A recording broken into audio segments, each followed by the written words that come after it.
Yeah, I think obviously off the back of the success of the first season of SA20, the long-term sort of vision is to eventually launch a fully fledged women's event. We thought we'd target this under-19 group just to upskill them and make sure that once we launch a fully fledged event that we've got top-class local talent that can supplement any sort of overseas players that you bring in.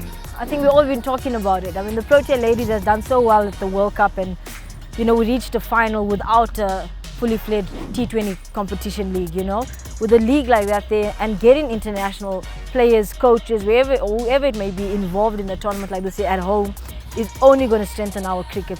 One of the initiatives is we've brought out Julia Price, who's obviously a really experienced Australian coach. She's coached all around the world and been involved in these T20 leagues, so she really knows where the bar's at, what standards the players need to come up to. So that was a key sort of initiative to make sure that supplemented what CSA already have.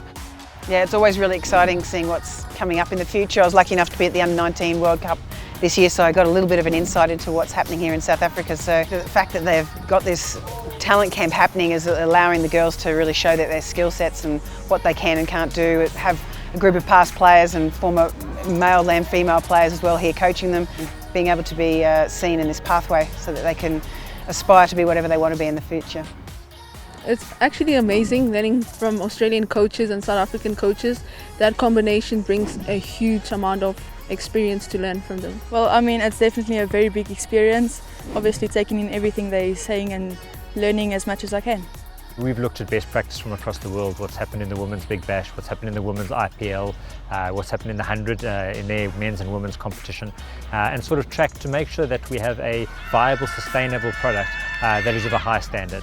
I think that's something that was so key to our men's event, was the standard and the quality of the cricket, the competitive nature. And we want to make sure that when we launch a women's event that's exactly the same. I think to have a big partner as in SA20 to invest in our under-19 or pipeline sector becomes a massive financial boost, but also from getting the word out there. It's actually fascinating. I'm looking forward to it, and also it will show more about women's cricket that we're getting there every time.